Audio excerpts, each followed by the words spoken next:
उपमुख्यमंत्री अजित पवारांच्या अपघाताची सीआयडी चौकशी सुरू असतानाच नेमकी काय चौकशी झाली हे आम्हालाही कळू द्या अशी मागणी रोहित पवारांनी केली होती। आणि त्यानंतर सीआयडीनं पत्रकार परिषद घेत दादांच्या आकस्मिक मृत्यूमागे घातपात आहे का या दृष्टीने सीआयडीचा तपास सुरू असल्याचं स्पष्ट केलंय। तपासात काही पुरावे मिळाले असून एआयबीचा अहवाल आल्यानंतर ते पुरावे सीआयडीच्या तपासात समाविष्ट करण्यात येतील असंही सीआयडीच्या अप्पर पोलीस महासंचालकांनी काल स्पष्ट केलंय।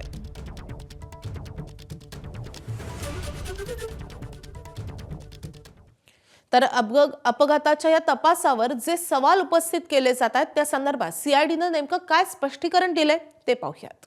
इतर कोणती गुन्हेगारी कृत्य घडलेले आहे का हा या तपासाचा स्कोप आहे। म्हणजे तीन गोष्टी, क्रिमिनल कॉन्स्पिरसी किंवा कट, क्रिमिनल निग्लिजन्स म्हणजे रॅश और निग्लिजंट ॲक्ट आणि कोणताही क्रिमिनल गुन्हेगारी कृत्य ज्याच्यामध्ये इल्लीगल ओमिशन सुद्धा येते हे याबाबत हा तपास चालू आहे। कोणत्याही प्रकारचे गुन्हेगारी कृत्य जसे की इल्लीगल ओमिशन इत्यादी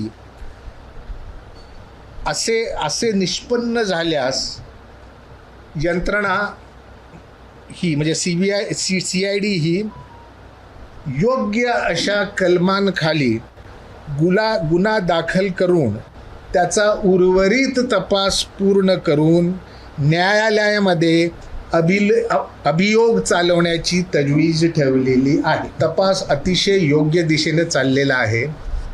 तपासामध्ये अनेक प्रकारच्या जसं मी बोललो की आपल्या ज्या सेंट्रल एजन्सीज आहेत किंवा सेंट्रल अथॉरिटीज आहेत यांचेही ओपिनियन घ्यायला लागतात, काही एक्सपर्ट ओपिनियनही घ्यायला लागणार आहे। एआयबीचा रिपोर्टसुद्धा फॅक्टर करण्यात येत आहे। आपण अतिशय वेगाने अतिशय प्रोफेशनली आपली मोठी टीम आहे। दरम्यान सीआयडीच्या या पत्रकार परिषदेनंतर रोहित पवारांनी पुण्याचं सीआयडी ऑफिस गाठलंय। लोकांचं प्रेशर बघितल्यानंतर 27 दिवसांनंतर सीआयडीनं पत्रकार परिषद घेतली अशा शब्दात रोहित पवारांनी आपला आक्षेप नोंदवलाय। तर अधिकाऱ्यांची माहिती घेतली ते चांगल्या प्रतिमेचं असल्याचंही रोहित पवार यावेळी म्हणाले।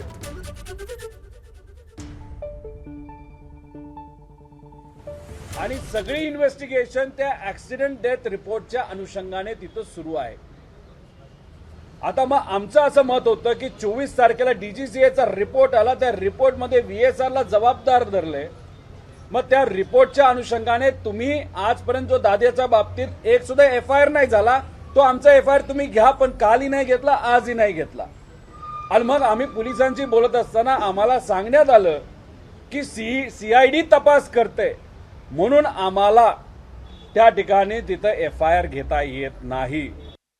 आणि माझ्याकडे जे सगळे पुरावे आलेत ते सगळे पुरावे या देशाचा एक नागरिक म्हणून त्या ठिकाणी मी तिथं सगळे पुरावे दिलेले आहेत। आणि त्या बाबतीत सीआयडी काय करते हे आपल्या सर्वांना त्या ठिकाणी बघावं लागेल। पण दुसरी की याच्यात तो जबाबदार आहे, व्हीएसआर जबाबदार आहे, डीजीसीए सांगून सुद्धा एफआयआर जो होत नाहीये तो एफआयआर होत नसल्यामुळे आम्हाला शंका वाटते की हा घात आहे का, अशी शंका लोकांच्या मनामध्ये त्या ठिकाणी आहे।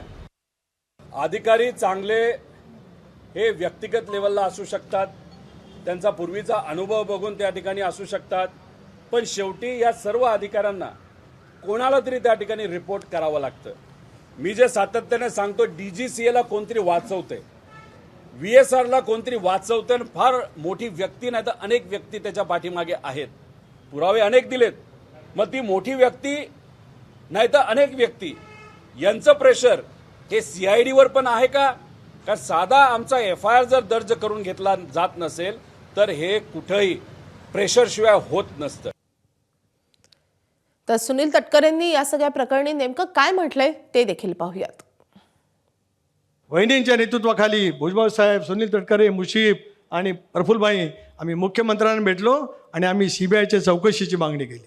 पहिल्या दिवसापासून आम्ही सतत म्हणत आलो, मुख्यमंत्र्यांनी घोषित केलं, केंद्रीय मंत्र्यांनी घोषित केलं की याची चौकशी सर्वदूर पद्धतीचं होईल, जे जे काय मांडलं जातं त्याच्या सही चौकशी व्हावी, जगातल्या तपास यंत्रणा सुद्धा नेमल्या जाव्यात आणि याच्यातील सत्य हे केवळ कोणा एका दोघांसाठी नाही, महाराष्ट्रातल्या 13 कोटी जनतेबरोबरच देशातल्या 130 कोटी जनतेला सुद्धा साधन ते माहिती चौकशीच्या माध्यमातून देशासमोर आली पाहिजे.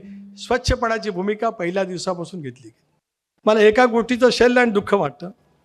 काही माणसं सांगतात दादा कोणाला तरी भेटायला 13-14 वेळा गेली आणि लोणाच्या समोरचा CCTV तपासा. खाजगी गाडीने गेले का सरकारी गाडीने गेले? अरे दादांचा CCTV तपासा असं म्हणणारे तुम्ही आता कुठल्या स्तरावरती जातात? तुम्ही कुठल्याही स्तरावरती तरी गेलात तरी या राज्यातली जनता वहिनींच्या पाठीमागे ठामपणाने उभी राहून उद्याचं मार्गक्रमण यशस्वीपणाने करेल. पण बोलत असताना भान राखलं पाहिजे. बोलत असताना आपण काय बोलतो त्याचा दुसरा अर्थ काय होतोय हे आपल्याला कळलं पाहिजे. दरम्यान रोहित पवारांनी सुनील तटकरे आणि प्रफुल्ल पटेल यांनी केलेल्या विधानासंदर्भात काय प्रतिक्रिया दिली आहे ते देखील पाहूयात. हे जे बोलणारे महाशय आहेत त्यांच्याबद्दल मी खूप काय बोलणार नाही. दादा त्यांच्याबद्दल काय बोलले होते आम्हाला त्या ठिकाणी माहिती आहे. राष्ट्रवादी अजितदादा पक्षाचे जे काही अकाउंट होते त्या अकाउंटच्या माध्यमातून कोणाची घरची बिलं दिली गेली, त्याच्याचबरोबर ब्युटी पार्लरची कोणाची बिलं दिली गेली, हेलिकॉप्टर ट्रॅव्हलिंगमध्ये कुठल्या नेत्याचं किती रुपयाचं बिल आलं आणि कुठल्या अशा व्यक्तीचं बिल सुद्धा त्यात टाकलं गेलं की ते पक्षाच्या भूमिकेसाठी कुठेही त्या ठिकाणी विमानाने ना ते हेलिकॉप्टरने गेले नाहीत. या सगळ्या गोष्टी आम्हाला तिथं माहिती आहेत. ABP माझा, उघडा डोळे बघा नीट.